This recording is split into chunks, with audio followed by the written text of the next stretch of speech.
dégg fa mu nekk ci Sonko binala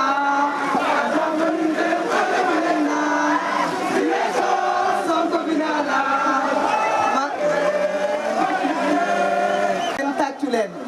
tàccu leen société civile bi des taxaw ba léegi tàccu leen machallah c'est pas facile parce que ñoom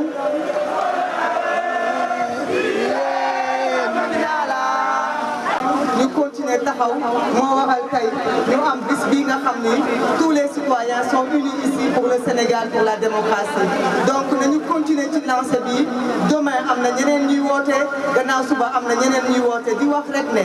combat bi ñuy mener pour le Sénégal kii di Ousmane Sonko daf ci nekk la solution malgré que mu ngi ci diggante malgré que mu ngi hôpital gëm nañu ni lenn rek lañ koy ñaan di ñaan yàlla mooy mu may ko gudd fan parce que lenn de wóor amul Macky Sall fu mu mën a jaar ba du wàcc 2024 amul Macky Sall fu mu mën a jaar ba du tere yéene bi jeunesse bi am ci Ousmane Sonko mu eggali ko kon nag nañu am fulla nañu am fayda bu ñu kenn xoxatal bu ñu kenn tiital bu ñu kenn tapet loo parce que comme ñu fi jaar lu ñu wax léegi ñun duñu ay défaillant ñun duñu ay traître ñun duñu jël gaal gi ñun duñu daw ñun duñu dayi dañuy taxaw jàmmaarloog Macky Sall xeex ndax Sénégal parce que